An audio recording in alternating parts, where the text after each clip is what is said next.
Olha, a semana foi muito movimentada em Florianópolis, especialmente para os deputados, porque um pacote de projetos de lei foi votado e a grande maioria aprovado.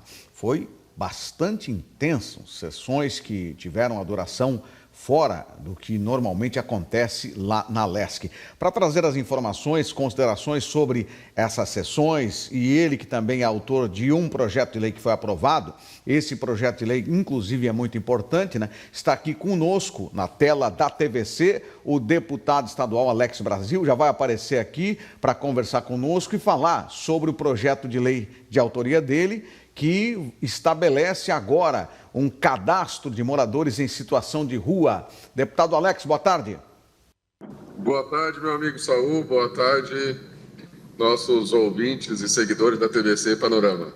Muito bem, vamos lá. O senhor está falando para toda a região da ANFA em 11.1 e na Grande Florianópolis em 14.1 na TV aberta. Esse cadastro, essa lei, o que estabelece com relação ao cadastro de moradores em situação de rua?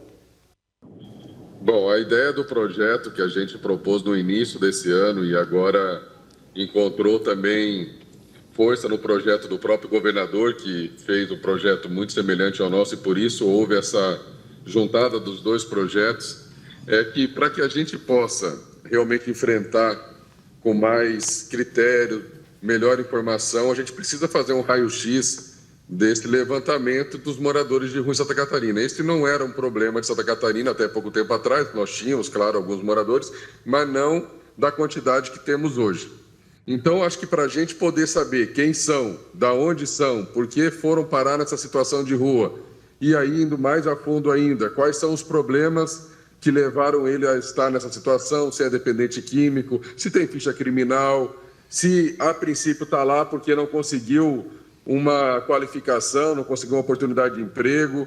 Então, acho que tudo isso precisa ser levantado com maior precisão para que daí sim a gente possa dar os melhores encaminhamentos e solucionar em definitivo esse problema de Santa Catarina, que é um dos problemas hoje que mais está na boca do povo no dia a dia. Todo mundo, principalmente nas cidades que estão à beira da 101, tem enfrentado esse problema no seu cotidiano. Bom, como é que vai funcionar? Quem que vai ficar responsável por esse cadastro? Alguma instituição específica ligada ao município ou ligada ao Estado? Bom, a ideia é que a gente possa fazer um cadastro único a nível de Estado, mas com o apoio dos municípios. Então, o governo do Estado está propondo que os municípios venham a aderir a esse projeto, e uma vez que eles passem a aderir a isso, o próprio governador, o governo do Estado, vai ajudar com recursos, com aporte financeiro, para que haja uma estruturação de uma equipe e essa equipe possa ir a campo fazendo o cadastramento. O que acontece, Saul? A gente percebe, conversando com muitos prefeitos, eu tenho rodado o estado todo, que às vezes o morador de rua que chega na sua cidade, ele veio de uma cidade próxima, vizinha. Então, está acontecendo assim, o prefeito precisa se livrar daquele problema. E a forma mais rápida dele se livrar do problema é incentivando o morador de rua a ir para a cidade adiante, a cidade do lado, que daí o problema não é mais dele, é do prefeito do lado. Então, nós precisamos realmente ter esse levantamento, esse cadastramento a nível de Estado, para saber se esses moradores de rua estão só perambulando pelo Estado, porque, para mim, o Estado de Santa Catarina é um dos estados com melhor índice educacional, com melhor índice de emprego, renda per capita. A gente não tem um histórico de ficar criando e fomentando moradores de rua no Estado de Santa Catarina. Tem muita oportunidade de emprego aqui. Então, eu quero crer que a maioria dos moradores de rua estão vindo de outras regiões do país. Vamos para Santa Catarina, que lá é um estado rico, vocês vão se dar bem. Só que para isso a gente precisa mapear, a gente precisa realmente levantar todos esses dados e nós não podemos também correr o risco de ficar um prefeito mandando para o outro a batata quente sem resolver o problema, né? Tá certo. Bom, o governador deve sancionar quando esse projeto que foi aprovado pelos deputados estaduais? Bom, o governador, assim como esse projeto, todos os outros que a gente aprovou nessa última semana, foram quase 40 projetos, deve estar sendo sancionado nos próximos dias. Esse, principalmente, do cadastramento de moradores de rua, como eu falei, é um projeto que eu apresentei no começo do ano, ele apresentou um agora, muito semelhante, por isso juntamos os dois, e se era do interesse dele, ao ponto dele apresentar um projeto, eu acredito que em poucos dias está sancionado e a gente vai para a execução desse projeto e aí sim trazer a Secretaria de Segurança Pública, de Ação Social, para conjuntamente com as prefeituras e os municípios a gente iniciar o mais rápido possível esse cadastramento. Muito bem, para fazer o fechamento, ainda tem aqui um minuto com o deputado estadual Alex Brasil, ele que é do PL aqui de Santa Catarina. Preciso repercutir com o senhor a informação da manhã de hoje em que o STF determinou que o ex-presidente Jair Bolsonaro, que é o principal líder do seu partido, líder nacional, né, ex-presidente, usasse tornozeleira eletrônica. Como vocês, deputados do PL, receberam essa notícia agora no período da manhã? Gostaria muito de poder dizer, Saul, que eu estou surpreso com isso, mas infelizmente não estou.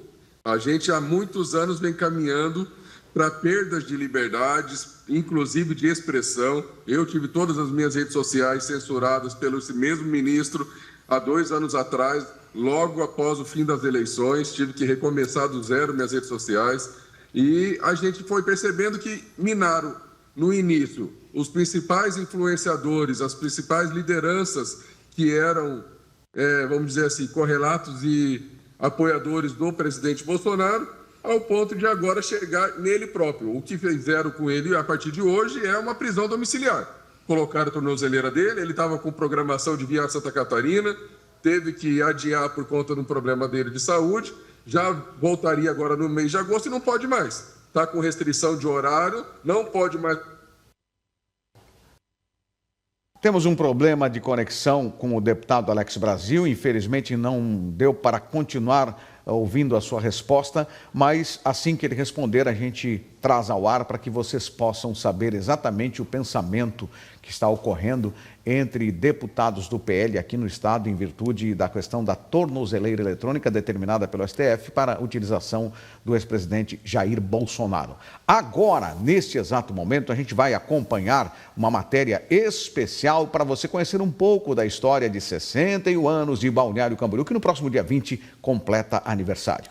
A cidade de Balneário Camboriú, conhecida por suas belas praias e arranha-céus, tem uma história que mostra a força do seu povo. A cidade, que hoje é referência em turismo, modernidade, qualidade de vida, desenvolvimento e inovação, teve sua emancipação em 1964. Em 1965, Balneário Camboriú elegeu o primeiro prefeito, Higino João Pio, que é lembrado até hoje como uma pessoa simples e muito carismática. E após 60 anos, a cidade elegeu a primeira mulher como prefeita do município, Juliana Pavan. É uma honra para mim hoje estar como prefeita de Balneário Camboriú e participando desse aniversário que fala de tantas histórias da nossa cidade, né? 61 anos.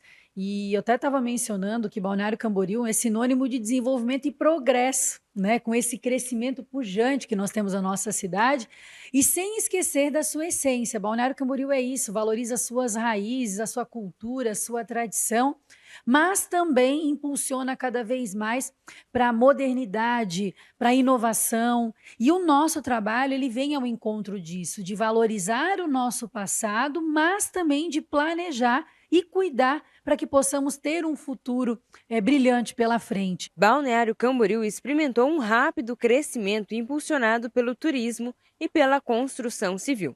A atividade turística é desenvolvida com investimentos na infraestrutura, sendo Balneário Camboriú denominada a capital catarinense do turismo. O turismo é o DNA de Balneário Camboriú. Nada existiria aqui se não fosse o turismo. O turismo é feito de serviços. Balneário Camboriú foi uma cidade que se constituiu através de servir as pessoas, servir as cidades vizinhas com entretenimento, com gastronomia, com opções de lazer. Então esse é o verdadeiro DNA de Balneário Camboriú, aonde você tem um serviço de qualidade, onde as pessoas se sintam bem servidas, ela tem vontade de voltar, ela tem vontade de morar, ela tem vontade de estar. Então Balneário Camboriú é todo esse sucesso hoje na construção civil, em diversas áreas hoje econômica, pelo serviço e pelo turismo que aqui sempre existiu. E não é à toa que é nosso indutor do estado de Santa Catarina, uma das cidades mais importantes do sul e do Brasil na relação turística. E em comemoração aos 61 anos de história, Balneário Camboriú segue inovando. Neste mês de julho, está sendo realizado o primeiro BC Music Festival, onde artistas se apresentam nas ruas da cidade. A maior pizza linear do Brasil, com 61 metros, foi montada no centro da cidade. Mas as atrações tradicionais continuam presentes nas comemorações, como as festas de inverno, com muita tainha e comida típica, a Festa dos Amigos, que acontece neste sábado na Avenida Atlântica, e o tradicional casamento coletivo e o corte do bolo, que acontecem neste domingo. Parabéns, Balneário Camboriú! Olha, se você quer assistir de casa, neste domingo, a partir das 9 horas da manhã, a equipe da TVC Panorama está com o estúdio aberto, montado lá na 1300, para falar com as pessoas, contar um pedaço da história de pessoas que fazem o dia a dia de Balneário Camboriú. A matéria interessante da jornalista Bianca Robles, que está lá no Morro do Careca, ela já vai aparecer aqui na tela da TVC para falar. Hoje, a prefeita Juliana Pavan assinou uma ordem de serviço para o que vai acontecer aí no Morro do Careca. Bianca Robles, boa tarde. Boa tarde, Saúl. Boa tarde a todos que estão nos assistindo. Exatamente. Foi assinado hoje pela manhã pela prefeita Juliana Pavan, então, a ordem de serviço que autoriza a revitalização aqui do complexo turístico Morro do Careca. Essa obra ela vai ter um investimento de cerca de 50 milhões de reais e a empresa que vai ficar responsável, então, pela empresa, essa empresa fica responsável aí cerca de 20 anos, né? Ela vai ser responsável por toda a manutenção aqui, né? Completa, incluindo limpeza e segurança. Então, esta ordem de serviço foi assinada hoje em mais um ponto turístico aqui da cidade, recebendo, então, mais um investimento da Prefeitura de Balneário Camboriú. Tá certo. Muitas autoridades aí, as pessoas presentes para prestigiar esse evento que eu considerei bastante importante no dia de hoje, né? Exatamente. Diversas autoridades do município estiveram aqui presentes, né, prestigiando este momento, né? Estamos aí prestes, né? Já podemos considerar aí um pezinho no aniversário da cidade, que acontece, então, no domingo. E aí podemos considerar, então, mais uma festividade, né? Então, todas as autoridades aqui presentes, secretários, vereadores, vice-prefeito, enfim, diversas autoridades estiveram aqui, além da população, prestigiando, então, este momento importante para a cidade. Olha, aproveitem aí, né, Bianca Robles? Vão aproveitar para pegar bastante imagens do Morro do Careca, porque ele vai passar por uma grande transformação. Muito obrigado a Bianca Robles pela sua participação. Uma excelente tarde para você, Bianca. Muito obrigada, Saúl. Uma ótima tarde a todos e nos vemos no domingo na transmissão ao vivo a partir das 9 horas da manhã no centro de Balneário Camboriú. Saúl. Tá certo. Muito obrigado, Bianca. Boa sexta-feira até domingo. Muito bem, vamos lá. A gente segue com as atrações do TVC News. Vamos para o intervalo agora. Depois do intervalo tem alteração do trânsito em Camboriú e também o comentário político de Joel Rosa.